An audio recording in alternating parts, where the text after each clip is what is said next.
When I was in my teens, a couple buddies and I went to this local game store. Mountain Dew held with scattered ice and promotional coolers, softcover army manuals for Warhammer Fantasy on the shelves, and foiled planeswalkers behind the glass. It was a cool gathering place for people with similar interests, expanding your horizons and entertainment. One night, after losing a game of Yu-Gi-Oh! By a well-timed Just Desserts trap card, I saw this guy playing a game on a laptop. It featured this player character in bulky plate armor, making large sweeps with a giant sword in a forest. The enemies looked like these ghouls with his party caked in blood. Naturally, this was the coolest thing I had ever seen since the Lord of the Rings film trilogy or The Legend of Zelda, but I didn't want to blow it. I was a confident kid, but I had my sheepish moments around people older than me. So I pulled the classic move. Cross the arms, lean in slightly, and for the love of God, don't draw attention to yourself. Just stare politely at the monitor.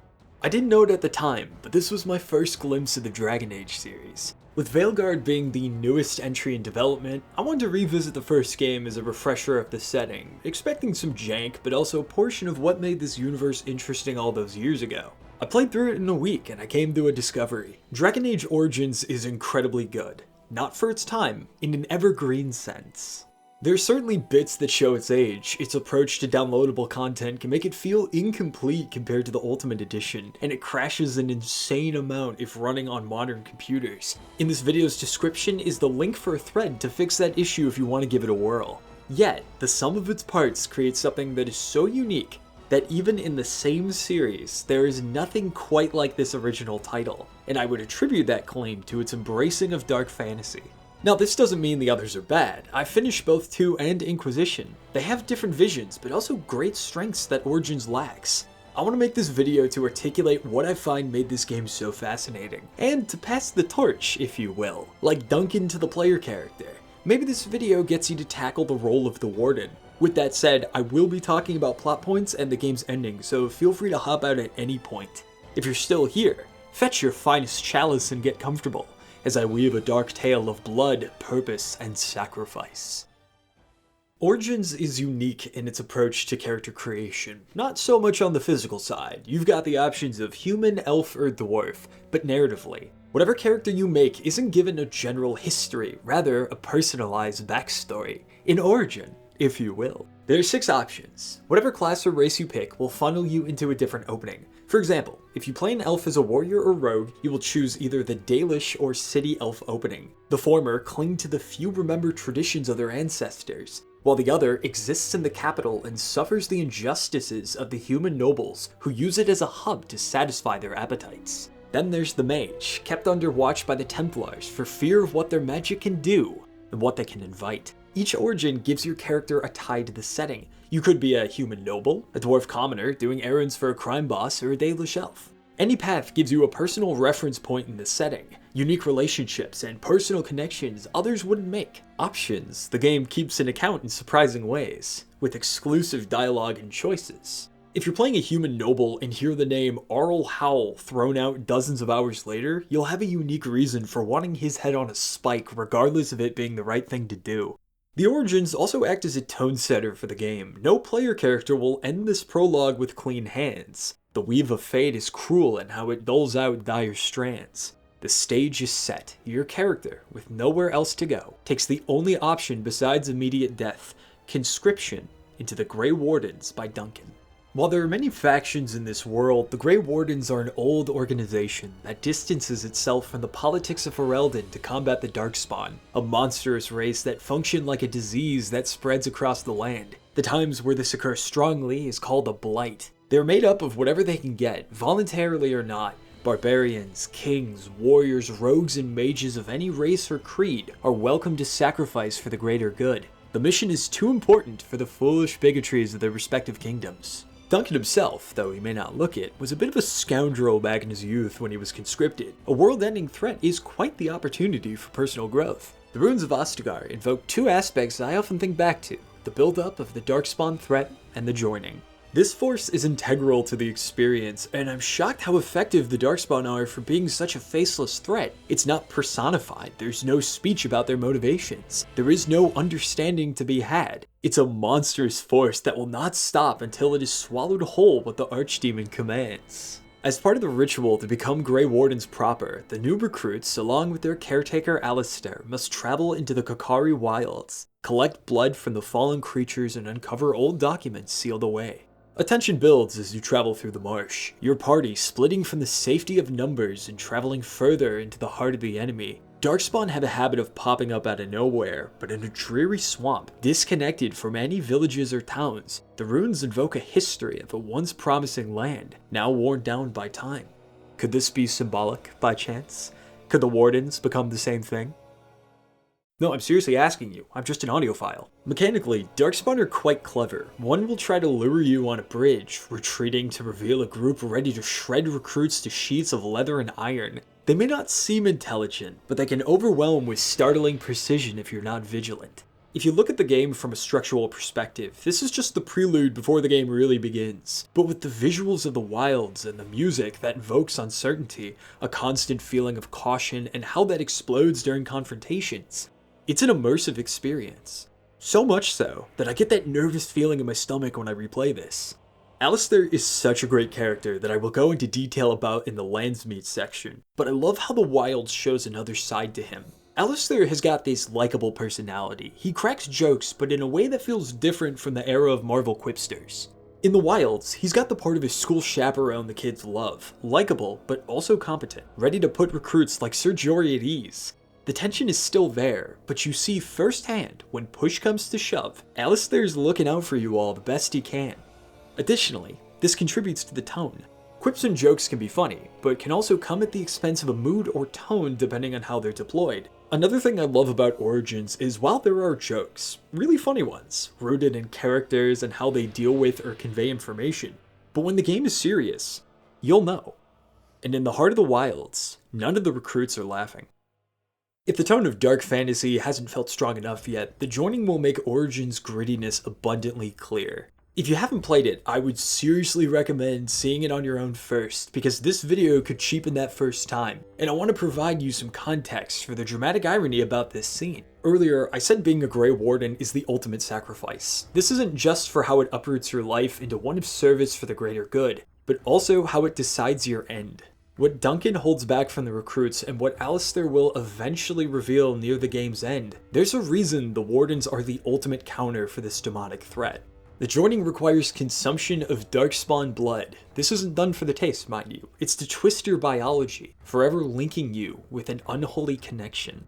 However, this doesn't make you immune to the corruption from then on, but slowly wearing down the recruit. On average, a warden has 30 or so years before the taint fully corrupts them. Tradition says when they arrive on the end of their service, they make one final trip to the deep roads, battling darkspawn for the remainder of their days.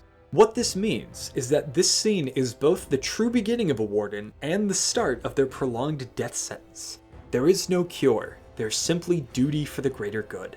This is especially tragic for your warden if they're Dalish. In that opening, your character finds an illuvian that affects you with the taint. Duncan promises a cure if you pledge yourself. But this info shows that's a lie. What you're given is time, a kinder fate than what the mirror offered, but the chance of getting a happy ending is shattered in a way that is uniquely personal to a Dalish warden, their tribe losing another chronicler of their half-forgotten history.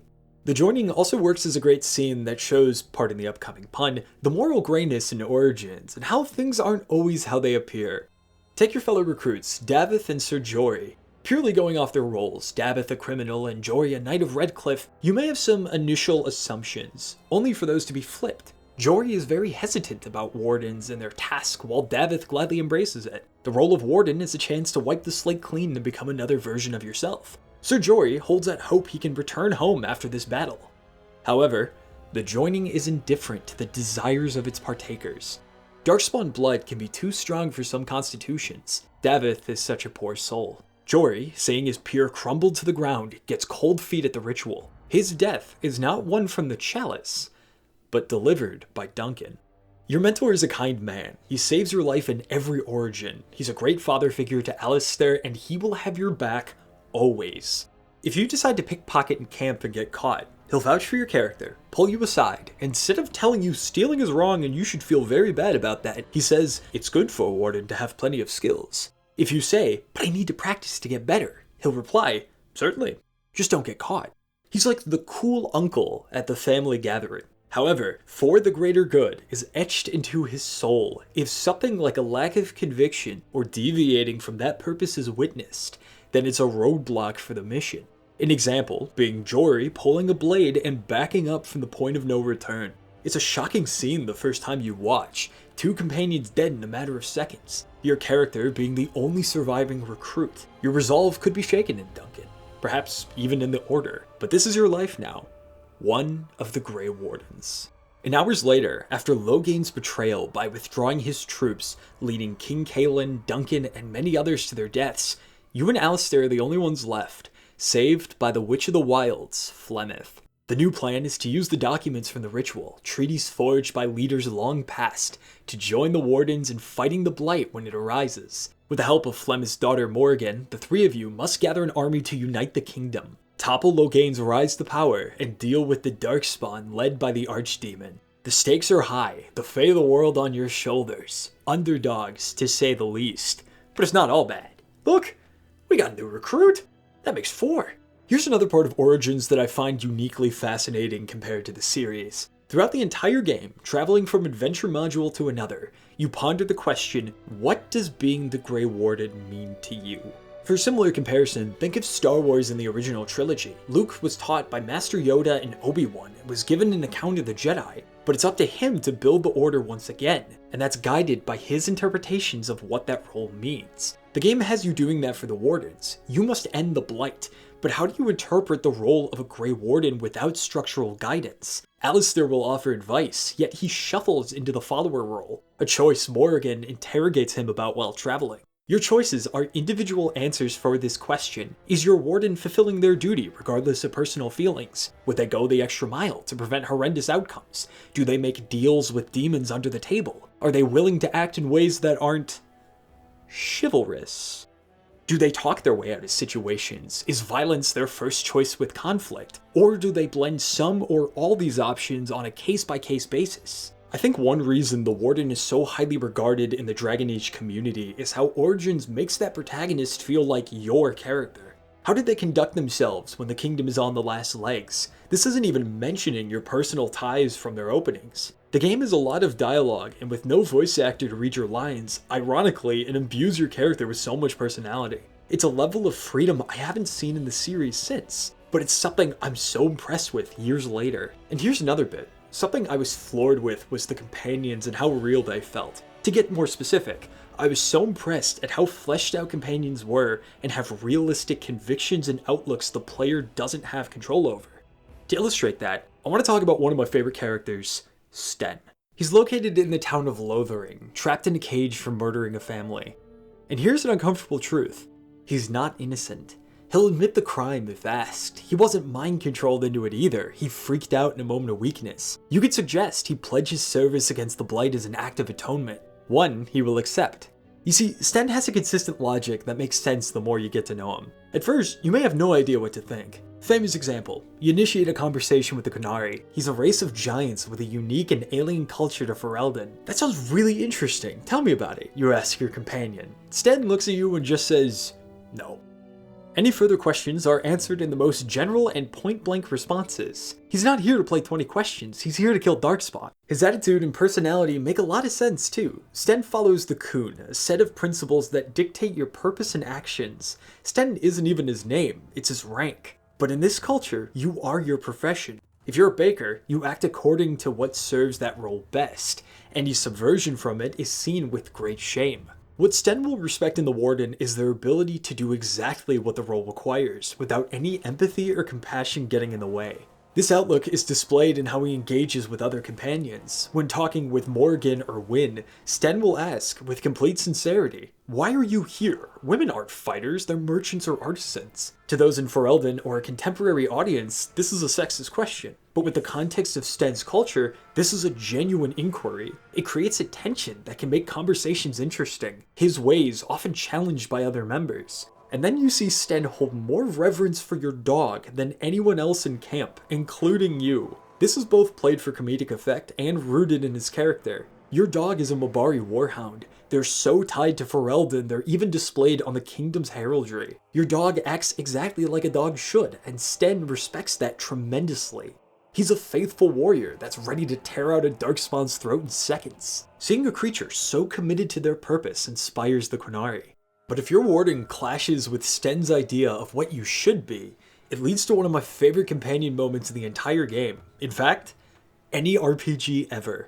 On the quest for the Ashes of Andraste, a fabled relic with healing properties to cure the Arl of Redcliffe, you can bring the giant along. As you walk through the village, he suddenly confronts you. What are we doing here? He'll ask. Our goal is to kill the archdemon. Why are we walking in the complete opposite direction to fumble up a mountain? I had the option to persuade him, but I noticed Sten respects directness and not pretty words. So I told him it's necessary. Sten responds he's very disappointed in what he's seen in you. You do not live up to your station. And he does something I have never seen a companion do in a video game ever. He'll say, "You're clearly out of your depth. I'm taking command." And you can try to be diplomatic, but the two of you will fight. Put the words away and pull out the sword. I find this incredible for two reasons. The first is the intention. He's not disagreeing with your mission, he's disagreeing with how you're conducting it. By the laws of the Qun, you are not what a Grey Warden should be. You're acting outside of your rank, and that's offensive to Sten. And notice how he doesn't storm off. He doesn't go on his own. He recognizes your group is the best bet against the Blight, and is establishing control because you don't meet his definition of a good leader. And here's another way to look at it. For all his bluntness and stoicism, he's afraid. He's a man who needs a path in front of him and a purpose to keep moving. By not treading the one he expects or knows, his confidence is shaken. This leads to uncertainty. This act is his way of setting things right and putting himself at ease. If you win the duel, he says there's more to you than he thought. You are capable. You have the strength to back up your words, and he admires that. You can kick him out of the party if you want, or tell him to get back in line, to which he gladly will. Dragon Age Origins is the only game I know that can have a character challenge you to a duel for party control and will like you more if you win. And if you prove yourself for long enough, he'll confide the reason for his crime was because he lost his sword. The Arishok asks Sten a question: what is the Blight? That's what sent him to Ferelden, and while in this foreign land with alien customs, he lost his sword, Asala, translating from the Qunari language to soul. It was losing a piece of yourself that defines you, that caused Sten to freak out and end up in the cage. What is a warrior without a weapon? A person asks. The Qun responds, not worthy of life. Useless. Life without a purpose can be a very scary place to be for anyone. But for one whose entire existence is dedicated by that task, chosen from birth and unchanging to their opinions of it, I couldn't imagine how scary that would be for someone like Sten. If you can see that, and through his companion quest, tracking down the sword and giving it to him, Sten becomes whole, his honor restored, and seeing you act in a way he didn't expect of a warden, walking into the dark, taking his hand and leading him back to the path, he will never forget that. From then on, you are no longer the warden, you are Kadan, where the heart lies. A term used to signify someone he cares for deeply. It is the same affection one has for a friend, a lover, or a family member. A presence one takes comfort in knowing. And yet, much like the warden, duty for the greater good is above all else. Sten mentions there will come a time when the Qunari land their warships on Ferelden's soil, and he truly hopes he won't find you on the battlefield. I told him I hoped so too. No matter how much Sten respects you, his role defines him, and his course will not be corrected. I can't think of many games where companions will stick to their ideas or intentions even if they favor you. It invokes life in that sense. We will meet those we care for and value, and ultimately, we must walk our own paths. But that shouldn't cheapen the time we shared together. We can cherish them for what it was, keeping it with us wherever we go, even after we play the respective hands we're dealt. I also want to mention something I haven't touched much on. Sten is hilarious. Conveyed in the same way he does for everything else, no nonsense and straight to the point. If you go to the Circle Tower, a Templar will block your path. Party members can assist in getting across. Morrigan toys with them, like a black widow picking apart her prey piece by piece. Sten will begrudgingly hand over a snack in his possession. It's there you'll learn how he got a hold of the confections in the moonlit night. A boat ride away from the demons and abominations sealed in the tower, you turn to your giant companion and ask as the words leave your character's mouth, "You stole cookies from a child." He responds in that gravelly and deadly serious tone, "For his own good." And perhaps my favorite joke in the game. Much later on, Alistair and I were trapped in a prison. There were two options to escape. Attempt it ourselves, or hold out hope two companions of my choice will do so. I picked my romance option, Morrigan and Sten. Attempting dialogue with the Canary was funny, because no matter what he said, guards would be immediately suspicious of the giant and attack. As the two ran through the halls, finding the prison cage and unlocking it, Sten looks at the Wardens and says, without missing a beat, "The irony of this moment is not lost on me." The humor from Sten, much like the whole game, works because it's rooted in who these characters are. Ogren's gonna say something crass, Morrigan bristful and clever, Shale sardonic, Alistair amusing or heartfelt. Characters can still have surprises. Wynne acts like the group's wise maternal figure, and then slides a dirty joke in that catches Alistair off guard, like Grandma revealing a colorful past that makes the others blush. Or there's Zevran, forced from the age of 7 into an order of assassins called the Antivan Crows. He's got the makings to be emotionally detached and cold. But he's not. He's one of the most upbeat characters in the game. He can't control his fate, so he has no sense worrying about it. Yet these examples don't contradict their personhood. It strengthens their characterization, showing another dimension, twisting the assumed image to be more fleshed out. When people say the companions of Origins are incredible, this is what I think they could be saying. There is a great commitment to show who these people are, their outlooks, how they bounce off each other, the questions they get the Warden to think. Like Liliana, sister of the Chantry that served as a bard once upon a time. There's a gentleness to her that comes through in conversations and outlooks, but there arises a question whether her past is sincere or if she's playing you.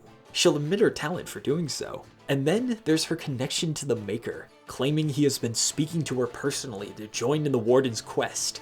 An idea that gets challenged during the Ashes of Andraste. Is this a fabrication as well? Is it sincere belief? Is it the canonical truth? There's a chance it could be any of these. But I get the idea that while she is very capable of doing so, she is making an honest-to-maker attempt at being a better person than her past, playable in the DLC Liliana's Song.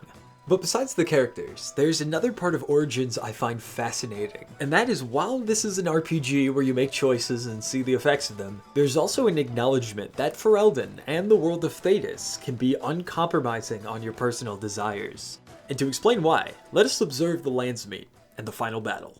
In the heart of Denerim, the capital of Ferelden, lies the backdrop of the landsmeet, a council of the noble houses and elites to discuss the concerns of the kingdom. This is the battleground in dealing with the big ticket items, to restore the Warden's reputation and rallying the kingdom against the Blight. This plot beat is rather complex, with a bunch of moving parts with outcomes not dependent on direct choices, rather factors of other characters. The closest comparison I can think of is the debate with Tunon and Tyranny, and even that is more dependent on your justifications in real time. I'll try my best to set the stage. The goal is to take Loghain down. With him in charge, you can obtain support against the Archdemon.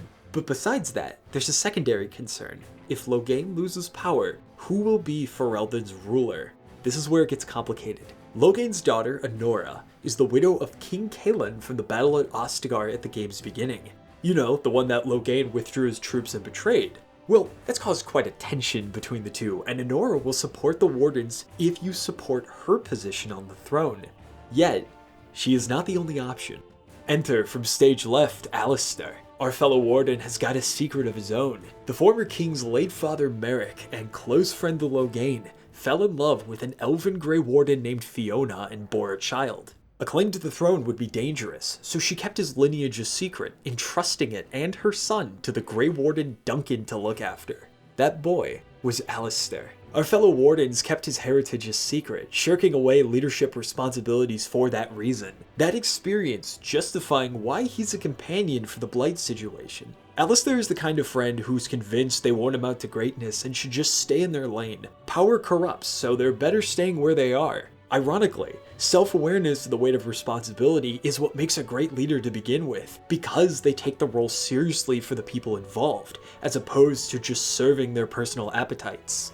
Alistair demands revenge for Loghain. The Wardens were the closest thing he had to family, and they were sent to die a pointless death. If you play the Return to Ostagar DLC, time has passed and you walk in the snowy ruins, retrieving powerful equipment from Kaelin. If you bring Alistair and Wynne along, they'll confide in each other, reflecting on the passage of time and grieving. And you can see his craving for blood is not for personal satisfaction, rather as an outlet to avenge those he lost. You can also find Duncan's old weapons too. I was playing a City Elf Rogue for this playthrough and had one of his blades on me for the rest of the game. A passing of the torch from one criminal given a second chance to another. You can also get a hold of the late King's armor, a great one-handed sword and shield. All of them perfect for the former Templar skill set. As the bond between you two forms, whether as friends or lovers, he'll ask a favor. He's discovered a sibling and wishes to meet her in Denerim, hoping for a touching reunion. It doesn't pan out. As he stands outside of the house, dejected from the only family member of blood left, you'll have a conversation, and this is more crucial than it first appears. Alistair is at a mental crossroads. Most of the dialogue options will keep him as he is, but the option, everyone is out for themselves, you should learn that, will get him to consider a different outlook. When he asks you about this later in camp and you stand by that message, Alistair will change. Considered by the game and community as hardened. And no, this isn't innuendo for his romance.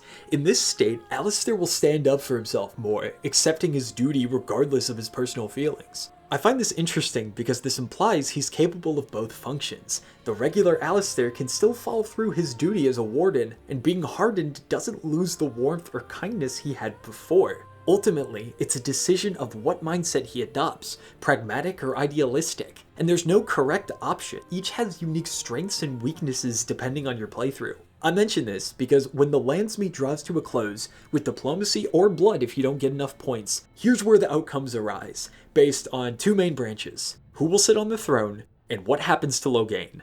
Here are the options for branch 1. Honora can stay on the throne, Alistair can rule by himself, the two can rule together with an arranged marriage, or if you have a human noble background, you can marry Honora and become king if you're playing a male character. And if you're playing a female and pursuing a romance with Alistair, you can marry him, becoming queen. If you're playing a character without the noble background in romancing Alistair, he'll break off the relationship if he becomes king, his responsibilities above his personal feelings. Though, if hardened, he can be persuaded to have you as a mistress. Even in a game about choices, there are just some laws and traditions that would not budge to the player's hopes, adding another tragic aspect for wardens following these paths. Loghain's fate opens a whole other can of worms. He's got two options, live or die, and this shakes up the branches above.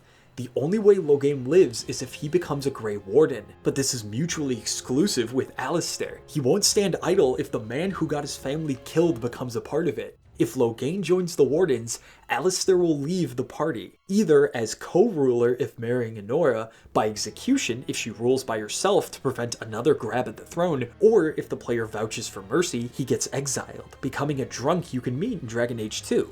But Alistair can shake up these paths as well. If you spare Loghain as a non-hardened Alistair, to ensure that Loghain pays, he will take the crown in order you to take the latter's head. If he's hardened and duels Loghain, he'll murk him with no input, and establish his claim to the throne.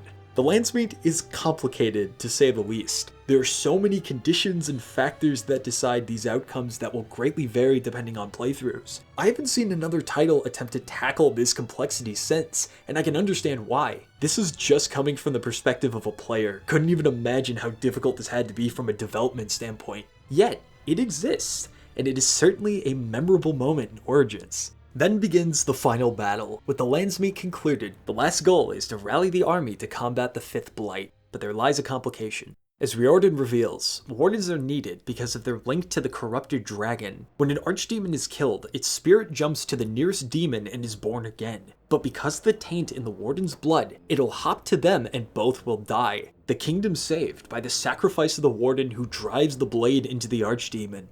As the eldest, Riordan will make the first attempt, but a backup must be chosen just in case. As the player, you hold out hope, but know better. And that's when Morrigan, waiting in your chambers, offers you a way out.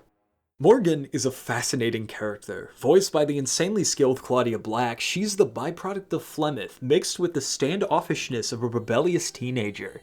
She often voices a contrary opinion to morally upright companions, creating an engaging tension and ethical dilemmas. In the Mage Tower, her advisement can lead to Wynn's death if you go along with it, and I was flabbergasted when I lost approval for not accepting a mage's offer for power by sacrificing others.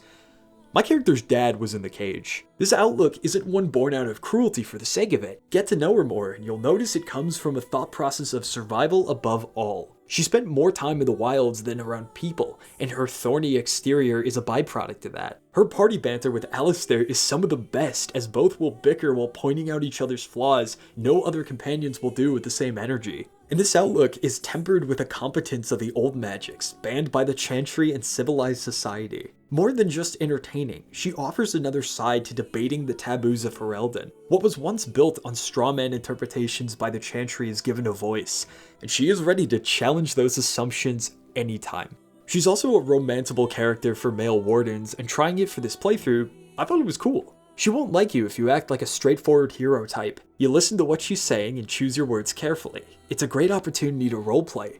To see the romance through, you need to both understand her and be diplomatic where you disagree, with a healthy bit of banter when the option arises. If you make the effort to get to know her better, romantically or not, she'll have a companion quest for killing Flemeth.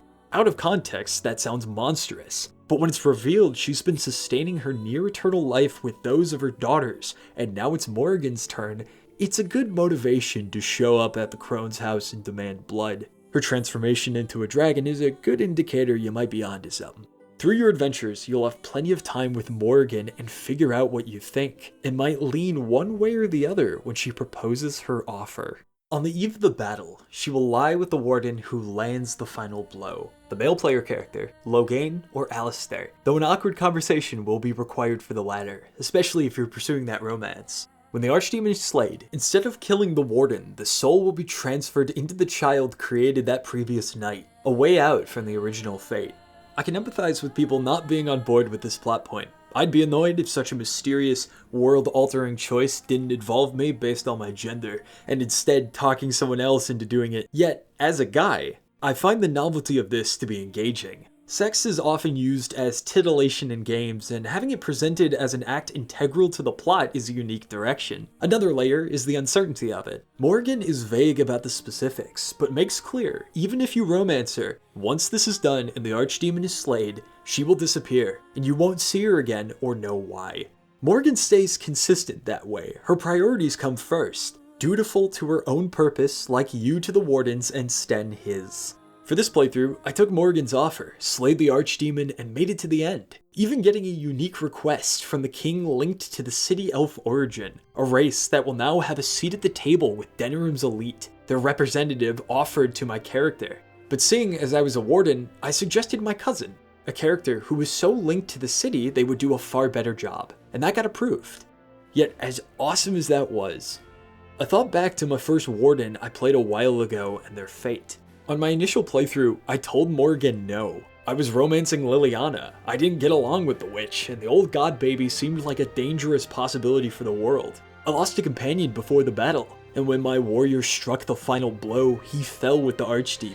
Whenever I played the remaining games or thought about the series, I would look back on that character, the human noble who really did try his best, who got Alistair on the throne despite his fears, who served his oath for the greater good, and for those he loved with all his heart. A quote I pair this story with from another fantasy series I think is cool.